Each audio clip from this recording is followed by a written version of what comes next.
So doctor గారు, ఇప్పుడు psoriasis అంటే ఏంటి, ఎలా రెక్టిఫై చేయొచ్చు, అండ్ దీనికి హోమియోపతిలో ఎలాంటి సొల్యూషన్స్ ఉన్నాయి?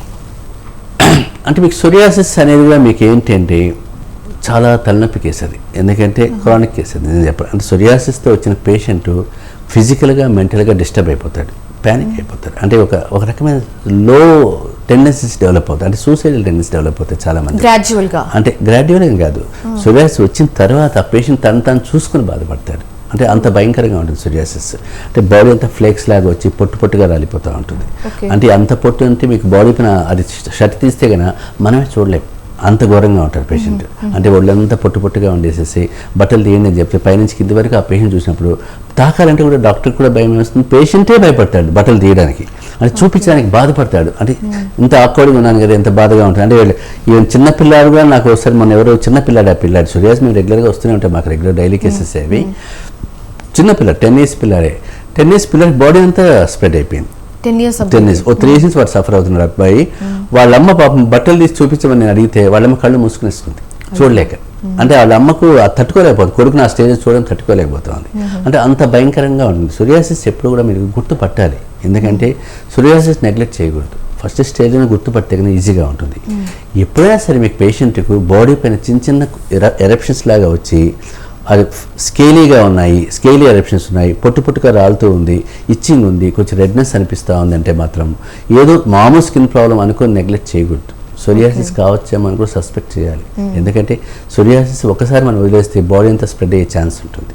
ఒకసారి బాడీ అంతా స్ప్రెడ్ అయిన తర్వాత పేషెంట్ చాలా సఫర్ అవుతాడు. ఎందుకంటే మన దగ్గరికి వచ్చే మెజారిటీ పేషెంట్స్ ఏంటి స్టీరాయిడ్స్ వాడేసి అన్ని వాడే వస్తారు.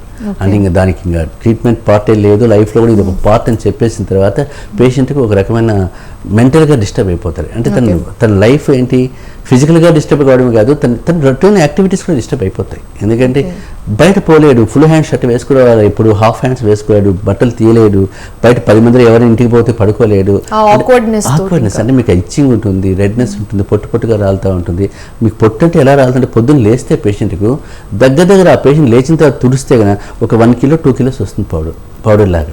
అంత పేషెంట్ చెప్పిన వాళ్ళు నాకు, అంటే ఇంత పౌడర్ నేను పొద్దున్న లేస్తాను తుడిస్తే వస్తుంది డాక్టర్ గారు అంటే ఇంకా ఆలోచించండి. అలా వాళ్ళ మిస్సెస్కి వాళ్ళ పిల్లలకి ఎంత ప్రాబ్లం ఉంటుందో చూడడానికి కూడా అది ఒకరోజు కాదు రోజంతా సఫర్ అవుతూనే ఉంటారు. కాబట్టి అందువల్ల మీకు ఏంటంటే సోరియాసిస్ ఒకసారి ఈ సిమ్టమ్స్ కనిపిస్తున్నాయంటే మాత్రం తప్పనిసరిగా డాక్టర్ని కలవాలి. అంటే మీకు అది సోరియాసిస్ ఫంగల్ ఇన్ఫెక్షన్ కనుక్కోవాలి ఫస్ట్. ఎందుకంటే మీకు సోరియాసిస్ ఈ మధ్య రెగ్యులర్గా కామన్ ప్రాబ్లం అయిపోయింది, ముందులాగా లేదు. ఇప్పుడు మీకు 10 years బ్యాక్ సోరియాసిస్ అంటే మనకి ఏంటి స్ట్రెస్ ఉందని అడిగేవాళ్ళం మేము. ఇప్పుడు కూడా స్ట్రెస్తో వస్తుంది, కాంబినేషన్ రీజన్ స్ట్రెస్ గురించి వచ్చేది. టెన్షన్ స్ట్రెస్ ఉన్న వాళ్ళకు సోరియాసిస్ డెవలప్ అవుతుంటుంది. అందువల్ల ఇప్పుడు జనరేషన్ స్ట్రెస్ ఎక్కువగా ఉంది కాబట్టి చాలా మంది సఫర్ అవుతున్నారు. ఈవెన్ ఇప్పుడు ఉండే ప్రాబ్లం ఏమైందంటే ఇప్పుడు ఈ మధ్య 3-4 years నేను చూసిన కేసుల్లో స్ట్రెస్ లేకపోయినా కూడా డెవలప్ అవుతుంది. అది ఎందుకు అనుకుంటే బయట క్లైమాటిక్ వేరియేషన్స్, యూవీరేస్కి ఎక్స్పోజ్ అనుకోకుండా ఏంటారు, మేము వెకేషన్ ట్రిప్ అని ఇట్లా ఊటీ వెళ్ళామండి, కొడైకెనాల్ వెళ్ళామండి, వెళ్ళొచ్చిన తర్వాత మాకు ఈ ప్రాబ్లం వచ్చిందని చెప్పారు అన్నారు. అంటే మీకు ఆ యూవీరేస్ ఎఫెక్ట్ వల్ల కూడా సోరియాసిస్ ఫామ్ అయింది, అదొక రీజన్ లాగా వెళ్తుంది. హెరిడిటరీ టెండెన్సీ ఫ్యామిలీలో ఏమైనా ఉందా కూడా చూడాలి, సోరియాసిస్ ఉంది అనుకుంటే కూడా అది కూడా సస్పెక్ట్ చేయాల్సి వస్తుంది. అందువల్ల మీకు ఇలాంటి చిన్న రీజన్స్ ట్రిగ్గర్ అవుతుంటాయి బాడీలో. అలాంటిది వచ్చినప్పుడు సోరియాసిస్ వచ్చిందని తెలుసుకున్నప్పుడు మాత్రం తప్పనిసరిగా ఒక ఎక్స్పర్ట్ డాక్టర్ని కలవాలి. కలిస్తే కనుక అది సోరియాటిక్ ప్రాబ్లం అనుకున్నప్పుడు మాత్రం మంచి హోమియో డాక్టర్ మాత్రం అప్రోచ్ కావాల్సి వస్తుంది. ఇది మాత్రం ఇర్రెస్పెక్టివ్ ఆఫ్ ఏజ్ కదా, ఎవరికైనా రావచ్చు. ఏజ్కి ఇప్పుడు చెప్పాను మీకు చిన్న పిల్లల్ని చూసాం, 3 years ఈవెన్ నా దగ్గరికి వచ్చిన పిల్లలు 8 months బాబుని కూడా చూసాం. 8 months 1 year పాప ఏడుస్తూ తీసుకొచ్చి ఓన్ ఏడుస్తుంటుంది ఆ పిల్ల, వాళ్ళు పట్టుకోలేనంత పిల్ల, ఆ పిల్ల ఎంత నొప్పి దురదతో అంత బాధపడుతున్నారు. 70 years వాళ్ళకి వచ్చింది. అంటే 8 years చూసాం, 20-25 నేను మెజారిటీ నేను చూసిన కేసులో 8 years 10 years 25-30-40 రేంజ్ వాళ్ళు ఎక్కువ మందిని చూశాను. 60 తర్వాత కొంచెం తక్కువగానే చూశాను, మామూలుగా 2-3 చెప్పడమే చూశాను. అందువల్ల మీకు ఏంటంటే ఒక ఏజ్ ఇర్రెస్పెక్ట్ ఆఫ్ ఏజ్ కావచ్చు, స్ట్రెస్ కాకపోవచ్చు, టెన్షన్ కావచ్చు, స్ట్రెస్ కావచ్చు, ఫుడ్ హ్యాబిట్స్ కావచ్చు, క్లైమాటిక్ వేరియేషన్స్ కావచ్చు, హెరిడిటరీ కావచ్చు, ఏమీ లేకపోయినా వచ్చే ఛాన్స్ కూడా ఉండొచ్చు, చెప్పలేము. ఎందుకంటే మనకు అకాడమిక్గా మనం చదివేది ఇది, కానీ క్లినికల్గా నేను చూసిన కేసులో రీజన్ లేని వాళ్ళు కూడా ఉన్నారు. మన దానికోసం అది అకాడమిక్ స్ట్రెస్తోనే వస్తుందని చదివాని అని మనం ఏదో స్ట్రెస్ అని 10 సార్లు అడగాల్సిన అవసరం రాదు. అవేమీ లేకపోయినా వచ్చే ఛాన్సెస్ ఉంటాయి. కాబట్టి ఏదైనా సరే దాన్ని గుర్తుపట్టాలి. దాన్ని గుర్తుపట్టకపోతే మాత్రం లైఫ్ అంతా సఫర్ అవుతుంటారు. మెంటల్గా చాలా డిస్టర్బెన్స్ ఉంటుంది సోరియాసిస్. ఓకే. సో డాక్టర్ గారు, అమ్మాయిలకైనా అబ్బాయిలకైనా జుట్టు అనేది చాలా ఇంపార్టెంట్. అందంగా కనిపించాలి, జుట్టు బాగా మందంగా ఉండాలని ఇద్దరు కోరుకుంటారు, అబ్బాయిలు అమ్మాయిలు. కానీ ఇప్పుడున్న జనరేషన్లో హెయిర్ లాస్, హెయిర్ ఫాల్, బట్టతల, ఇది అసలు కారణాలు ఏంటి? హోమియోపతిలో దీనికి ట్రీట్మెంట్ ఏ విధంగా ఉంటాయి?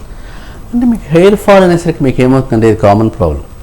ఈ మధ్య ప్రతి ఒక్కరికి ఉంటుంది, లేనివాడు ఎవరు లేడు. ఎవరు అడిగినా అది కామన్ ఇష్యూ అనేది.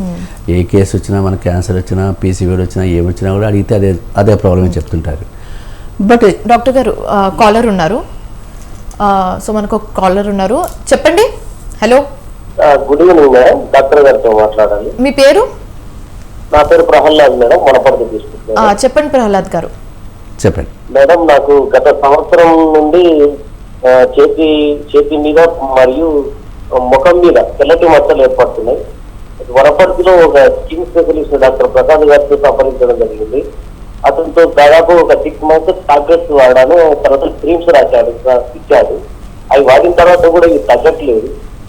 చేతి మీద మచ్చలు అదే విధంగా ఉన్నాయి, ముఖం మీద మచ్చలు అదే విధంగా ఉన్నాయి. తర్వాత హెడ్ కు ఒక సైడ్ మచ్చ ఉండి దాని మీద తెల్లటి వెంట్రుకలు వచ్చాయి. దీనికి కారణం మిమ్మల్ని వెళ్ళమంటారా ఏంటి?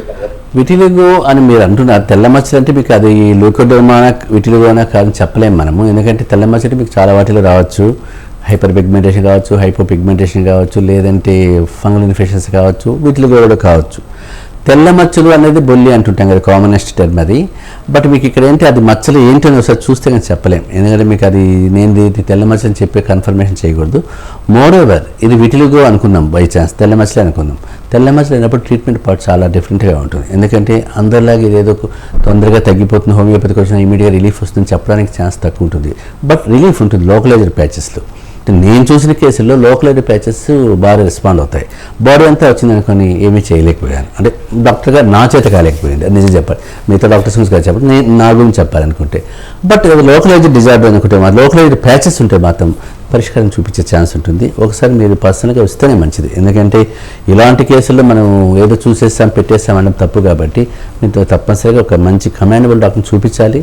కుదిరితే హైదరాబాద్ రావాల్సి వస్తుంది. మీరు ఇక్కడ వేరే డాక్టర్ని చూపించమని చెప్పడానికి కూడా లేదు మీకు ఈ కేసులో, అలాంటి కేసులు కాబట్టి. బట్ డయాగ్నోసిస్ ఇంపార్టెంట్, అది అవునా కాదా అని. రైట్. సో ప్రహ్లాద్ గారు, మీరు కనుక ఈ వ్యాధి గురించి డీటెయిల్లో ఇంకా తెలుసుకోవాలని, లేకపోతే పరిష్కారం కోసం చూస్తున్నట్లయితే స్క్రీన్ మీద కనిపిస్తున్న డీటెయిల్స్ని, ఫోన్ నెంబర్ని కాంటాక్ట్ అయ్యి అపాయింట్మెంట్ తీసుకుని డాక్టర్ గారిని కలవచ్చు.